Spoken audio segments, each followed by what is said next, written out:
저는 우리 새언니 이야기를 하려고 합니다. 우리 새언니의 별명은 동네 싸움꾼입니다. 친척들과 동네 사람들이 모두 혀를 내두를 정도로 언니를 싫어해요.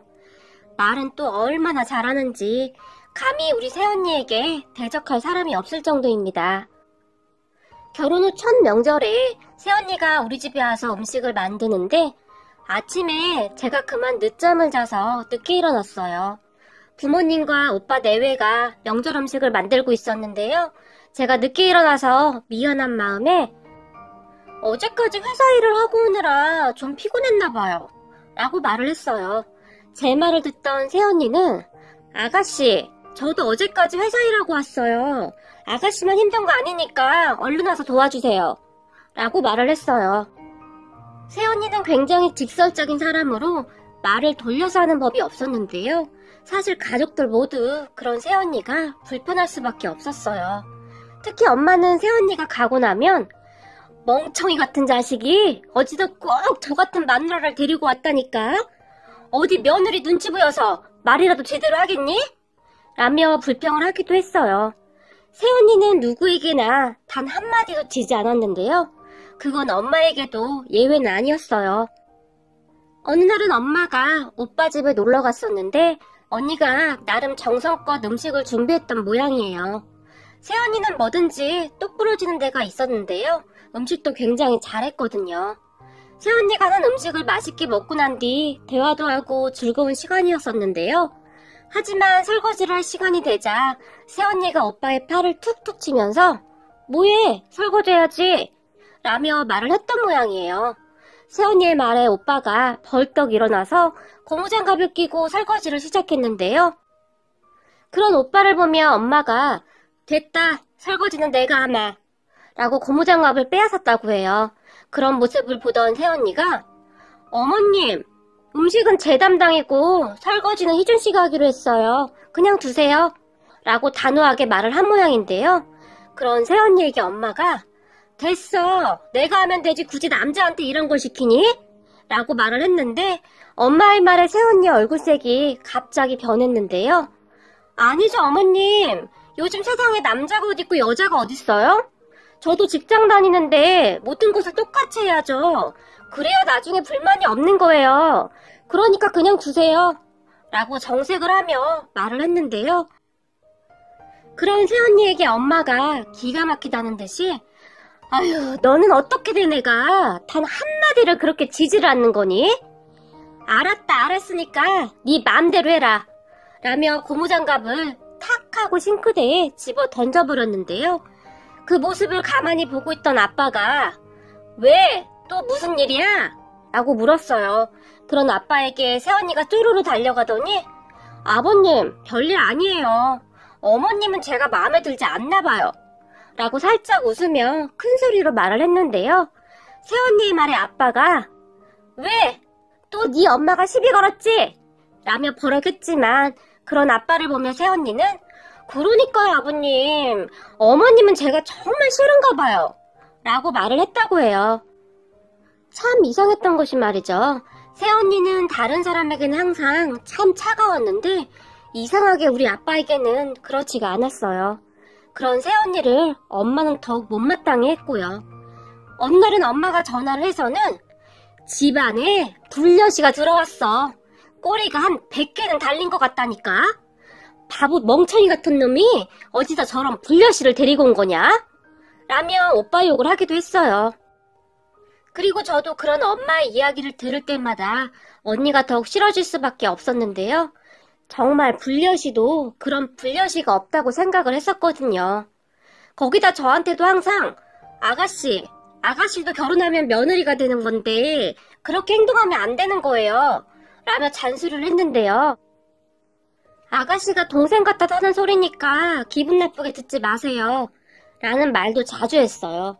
저는 그런 언니에게 제가 왜 언니 동생이에요? 그러니까 동생이라고 하지 마세요 라는 말을 하며 말다툼을 하기도 했는데요. 그럴 때마다 아빠는 항상 언니 편이었어요. 너 지금 이게 무슨 짓이야? 언니한테 얼른 사과해 라고 말을 하곤 했어요. 저는 그런 아빠에게 서운할 수밖에 없었는데요. 아빠는 딸인 저보다 언니를 더욱 신뢰하고 좋아했었거든요. 그래서 저는 절대 하지 말아야 하는 말을 하게 되었어요. 아빠는 잘 듣지도 못하잖아. 그래서 우리가 하는 말도 잘 못 알아듣잖아. 그런데 왜 항상 대놓고 언니 편만 드는 거야? 라며 제가 눈물까지 글썽이면서 말을 했어요. 그동안 쌓였던 것이 한순간에 폭발을 해서 하지 말아야 할 말을 했던 것이죠. 그 말은 우리 아빠가 가장 싫어했던 말이거든요. 우리 아빠는 어릴 때 크게 아픈 뒤로 귀가 잘 들리지 않아요. 그래서인지 아빠는 대화를 할 때 항상 온 신경을 집중해서 들으려고 노력합니다. 아빠는 잘 들리지 않는 귀를 대신해서 사람의 입에 집중을 해야 했기 때문에 더욱 그럴 수밖에 없었겠다 그런 생각이 듭니다. 한참 철이 없을 때는 그러한 아빠가 창피하고 그렇게 싫을 수가 없었는데요. 하지만 아빠는 잘 들리지 않는 귀로 나름 세상을 살아나가려고 엄청 노력을 했었겠죠. 그런데 딸인 저는 그런 아빠가 항상 창피했던 것이고 말이죠. 이런 못된 딸이 어디 있을까요? 하지만 새언니는 저와는 다른 사람이었어요. 그랬던 저와는 다르게 새언니는 아빠의 장애를 단 한 번도 창피해하지 않았으니까요. 저는 그것을 한참 후에야 알 수가 있었는데요. 어느 날 가족끼리 외식을 하러 가던 날 가족이 자주 가던 식당에 들어가게 되었는데요. 자주 가던 곳이라 그 집 사장님도 다 알고 있었고 일하던 분들도 다 알고 있는 그런 곳이었어요. 그렇게 가족들이 자리를 잡고 앉았는데 아빠가 화장실에 다녀오겠다고 일어났고 잠시 후에 언니도 화장실을 다녀오겠다며 일어났어요. 화장실에 갔던 아빠가 나왔는데 음식을 준비하던 한 아줌마가 지나가던 아빠의 뒤통수에 대고 저기 저 아저씨는 귀머거리야 귀머거리. 근데 희한하게 자식들은 멀쩡하더라고 라고 말을 했는데 바로 뒤따라 나오던 언니가 그 말을 들어버렸던 모양입니다. 그리고 난리가 나버렸는데요. 새언니가 갑자기 아줌마를 노려보더니 지금 뭐라고 하셨어요? 라고 큰 목소리로 물었어요. 언니의 말에 가족들이 모두 깜짝 놀라서 새언니와 아줌마를 번갈아 가면서 바라봤는데요. 그 순간 제 입에서 처음 튀어나온 말은 또 시작이구만. 도대체 왜 저러는 거지? 그냥 지나가는 일이 없어. 짜증나게. 였는데요. 새언니의 말에 놀란 아줌마가 아니, 내가 뭐라고 했다고요? 라고 말을 했어요. 그런 아줌마에게 새언니가 지금 귀머거리라고 했잖아요. 지금 우리 아버님이 잘 안 들리신다고 그러시는 것 같은데요. 우리 아버님 귀머거리 아니거든요? 조금 안 들리는 것 뿐이거든요? 라고 소리를 질러버렸어요. 그리고는 그리고 정말 귀가 안 들리는 분들이라면 더 그러면 안 되는 거 아닌가요? 그러니까 말 조심하세요. 라고 말을 다시 했어요. 그런 새언니의 말을 듣고 있던 아줌마가 알았어. 거참 젊은 사람이 뭘 그렇게 깐깐하게 굴어요? 라고 말을 했는데요. 아줌마의 말에 새언니는 아줌마, 말 한마디로 누군가는 상처를 받을 수 있으니까 조심하라고요. 우리 아버님은 우리 가족에게는 정말 소중한 분이시거든요. 그러니까 앞으로는 말 조심 좀 해주세요. 라고 말을 했어요. 새언니의 말을 가만히 듣고 있던 엄마의 손이 미세하게 떨리기 시작했는데요. 그런 엄마의 눈가에 눈물이 촉촉히 맺혀 있었어요. 엄마를 보며 제가 놀라서 엄마 왜 그래? 라고 물었지만 엄마는 조용히 눈물만 흘리셨어요. 그리고 그 광경을 식당 안의 사람들과 가족들이 멍이 바라보고 있었는데요. 잠시 후 깜짝 놀란 언니가 엄마에게 뛰어오더니 어머님 왜 그러세요? 저 때문에 화나셨어요? 라고 처음으로 많이 놀란 듯 물었어요. 하지만 엄마는 그런 새언니를 그냥 말없이 가만히 안아주었는데요. 엄마는 그렇게 새언니를 꼭 끌어안고는 한동안 눈물을 흘렸어요. 오빠와 저는 도대체 이게 무슨 일인가 싶어 놀란 토끼눈이 되어 있었는데 곧 엄마의 입에서 짧은 한마디가 흘러나왔어요. 네가 내 뱃속으로 낳은 자식들보다 훨씬 낫구나 라고 말이죠. 그 순간 저는 뒤통수를 한 대 얻어맞은 기분이었는데요. 저는 그때서야 제 자신을 돌아보게 되었거든요. 저는 말이죠. 누군가 우리 아빠 보고 기머거리라고 말을 하거나 수근거려도 그것에 대해 반박을 해본 적이 단 한 번도 없었으니까요. 오히려 그곳을 빨리 피해버리기 일쑤였어요. 그런 것을 엄마도 아빠도 알고 있었겠죠. 그 숱한 세월을 살면서 어찌 모를 수가 있었을까요? 하지만 엄마도 아빠도 그냥 덮어두고 살고 싶었던 것이겠죠. 장애를 가진 아빠를 자식들이 창피하게 생각한다는 사실을 분명히 알고 있었을 테니까요. 하지만 새언니는 그렇게 가족들이 꽁꽁 감추고 숨기고 있던 것들을 그대로 꺼내버렸어요. 그리고 마치 저희 가족에게 장애는 창피한 게 아니에요 라고 말을 하고 있는 것 같았어요. 그렇게 밥을 못 먹을 것 같아서 제가 그냥 나갈까요? 라고 가족들에게 말을 했는데요. 그런 저를 보며 새언니는 왜요? 우리 밥 먹으러 온 거잖아요. 우리가 뭘 잘못했다고 나가요? 라고 말을 하더니 아무렇지도 않다는 듯이 음식을 주문했고 우리 가족 모두 식사를 했어요. 새언니는 항상 그랬어요. 정말 싹퉁바가지같이 행동을 하다가도 누군가 우리 가족들에게 함부로 하거나 하면 참지를 못했어요. 한 번은 사촌오빠의 결혼식이 있어서 결혼식장에 친척들이 다 모였는데요. 저희 큰엄마가 성격이 아주 못됐거든요. 친척들 사이에서도 아주 유명해요. 그런데 결혼식장에서 큰엄마가 우리 엄마에게 작은 서방님 귀 안 들려서 괜히 실수할 수 있으니까 자네 식구는 안 보이는 곳에 있어. 사돈들이 알면 괜히 말 나올 거 아니야? 유전이라는 돈 그런 소리 들어서 좋을 거 하나 없잖아. 그러니까 조심 좀 해줘. 라고 귀찮다는 듯이 말을 했어요. 엄마 옆에서 그런 큰엄마의 말을 듣고 있던 언니의 표정이 울그락불그락해졌지만 엄마가 새언니를 잡아 끌고는 식장으로 들어가려고 했는데요. 그런 엄마와 새언니에게 큰엄마가 굳이 안 와도 되는구만. 뭘 그렇게 기를 쓰고 오는 것인지. 사람 난처하게 진짜 눈치가 없는 사람들이야. 그냥 축의금만 주면 될 것을. 이라고 중얼거리듯이 말을 했어요.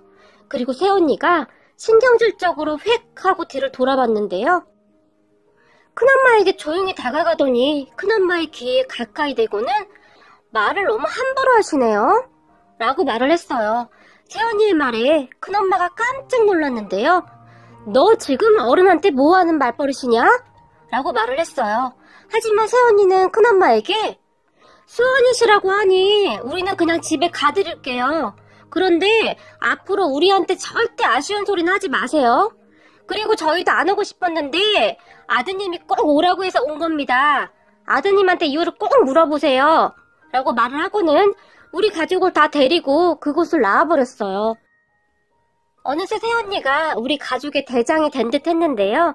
우리 가족 모두 새언니의 말을 참 잘 듣고 있더라고요.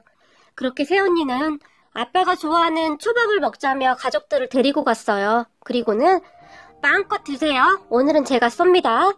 라고 말을 하며 환하게 웃으며 맛있는 초밥들을 가져다 주었어요. 그렇게 시간이 꽤 흘렀는데요. 큰엄마가 새언니한테 전화를 한 모양입니다. 저기 있잖니. 내가 그때는 미안했다. 라고 말을 했다고 하는데 새언니는 그런 큰엄마에게 왜 저한테 사과를 하시죠? 우리 어머님께 사과를 하셔야 하는 거 아닌가요? 라고 말을 했는데요. 새언니의 말에 큰엄마가 우리 아들이 너한테 당장 사과하라고 해서 하는 건데 굳이 너희 시어머니한테까지 사과를 할 필요는 없는 거 아니냐? 라고 말을 했는데요. 그런 큰엄마에게 새언니는 아드님이 잘못 전달했나 보네요. 그리고 사과는 그렇게 하는 게 아니랍니다. 우리 어머님에게 진심으로 사과해주세요. 그래야 하는 이유는 아드님한테 들어서 잘 아시는 거죠? 라고 새언니가 또박또박 말을 했어요. 그리고 그 고집불통에 싹퉁머리 없던 큰엄마가 우리 엄마에게 전화를 했는데요. 동서, 나야. 저기 있잖아. 우리 아들 결혼식장에서는 내가 미안했어. 내가 큰 실수를 한 것 같네. 미안해. 앞으로 말 조심할게. 라며 싹싹 빌었다고 합니다. 큰엄마의 사과에 엄마는 그저 어리둥절할 수밖에 없었는데요. 오빠와 통화를 하고 난 뒤 그 이유를 알게 되었네요. 알고 보니 새언니의 아버지가, 그러니까 사돈어르신이 사업을 하시고 있으신데요. 사돈어르신의 사업이 사촌오빠의 사업과 크게 관련이 있다 보니 사촌 오빠가 우리 오빠에게 간절히 부탁을 했다고 합니다. 그리고 새언니가 좋은 게 좋은 거라고 사돈 어르신한테 사촌 오빠에 대해 말을 잘 해줘서 많이 도와준 모양이더라고요. 그런데 큰엄마는 그런 것도 모르고 그리 날뛰었으니 사촌 오빠가 난리를 친 것은 말할 것도 없고 말이죠. 그 뒤 큰엄마는 우리 부모님 눈치를 심하게 봤는데요. 우리 아빠의 장애에 대해서도 단 한마디도 하지 않게 되었어요. 그리고 가족들은 그런 새언니에게 더 의지를 할 수밖에 없었는데요. 언니가 하는 일이라면 그저 다 믿고 따르게 된 것이죠. 그리고 무엇보다도 우리 아빠의 표정이 정말 많이 밝아졌어요. 이제는 말을 알아듣기 위해 인상을 쓰거나 그러지 않으려고 노력을 하는 것 같았어요. 새언니가 그랬거든요. 아버님, 너무 그렇게 애쓰지 마세요. 저희가 아버님 잘 들릴 수 있도록 앞으로 또박또박 큰 소리로 말할게요. 라고 말이죠. 그 한마디 아빠의 표정은 많이 바뀌셨는데요. 귀가 잘 안 들려서 가족들에게 피해를 준다는 그런 중압감 같은 곳에서 조금 자유로워진 것 같았어요. 그동안 딸인 저는 왜 그러한 것을 몰랐을까요? 제가 얼마나 못난 딸인지 그저 눈물만 날 뿐입니다. 그리고 얼마 전 결혼을 약속한 남자친구에게 처음으로 말을 꺼냈어요. 우리 아빠가 귀가 잘 안 들려서 말할 때 또박또박 말해야 해 라고 말이죠. 그게 뭐라고 2년 넘게 남자친구의 눈치만 보다가 이제서야 당당히 말을 했네요.